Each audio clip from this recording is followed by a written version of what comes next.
En otro video hablé sobre la vida de Isaac Newton, qué fue lo que hizo y algunos de sus descubrimientos. Si no lo has visto, te dejaré el enlace en la descripción del video. Uno de los postulados más importantes de Newton son sus leyes de la mecánica, es decir, las leyes de los movimientos de los cuerpos. Newton, a través de estas leyes, intenta explicar cómo actúan los cuerpos que están en movimiento o en reposo. Y esto lo explicó con tres leyes, tres reglas universales, aunque la aplicación de estas leyes están limitadas. Una, por velocidades que sean lejanas a la velocidad de la luz, y otro a objetos a un nivel macro, porque si nos vamos a un nivel muy pequeño como el mundo atómico, estas leyes no se pueden aplicar. Pero para la mayoría de las cosas que podemos observar, estas leyes describen su comportamiento y su movimiento. En este video vamos a intentar entender cuál es la idea detrás de la primera ley de Newton, también conocida como la ley de la inercia.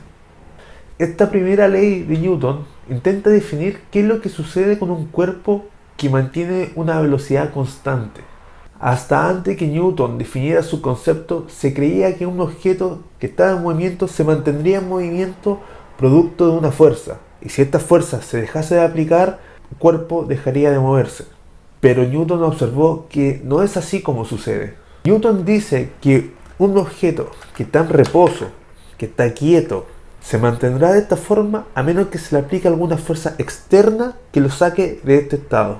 Y la única forma para que se mueva es que le aplique alguna fuerza en alguna dirección que lo saque de este estado de reposo y lo ponga en movimiento. Un objeto en reposo que está quieto, su velocidad es cero.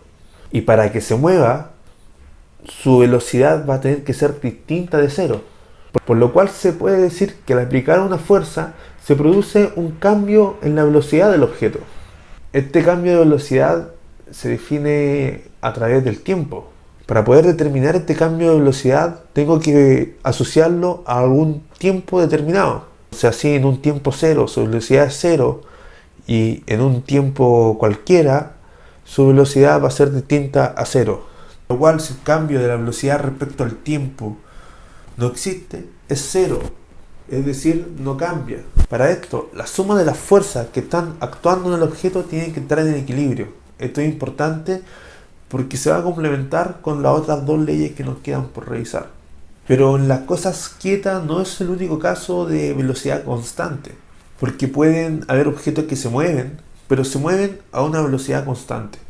Y la velocidad, como se compone de la magnitud que tiene, la dirección y el sentido, es decir, es un vector, y un vector se define por magnitud, dirección y sentido.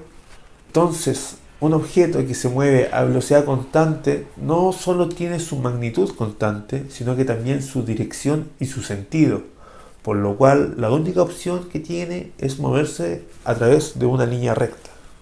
De ahí es que se dice que está a una velocidad rectilínea uniforme. Y para estos cuerpos de velocidad rectilínea uniforme, la variación de la velocidad en el tiempo no existe, es cero. Por lo cual, si hay fuerzas actuantes sobre la partícula, estas deben estar en equilibrio. Nuevamente, la sumatoria de las fuerzas es igual a cero. Como la inercia se entiende como la naturaleza de un cuerpo en reposo, mantenerse en reposo, y un cuerpo en movimiento, mantenerse en movimiento, haciendo una combinación de todos estos conceptos, se le llama la primera ley de Newton la ley de inercia. Así que esta ley que nos dice que si la sumatoria de las fuerzas está en equilibrio, no hay variación de la velocidad respecto al tiempo. Esto fue toda una revolución en su tiempo, cambió la forma de entender cómo se mueven los cuerpos. Newton, después de mucho tiempo de preguntas, estaba entregando las respuestas que necesitaban. Respuestas al comportamiento del movimiento de los cuerpos, recién a fines del año 1600.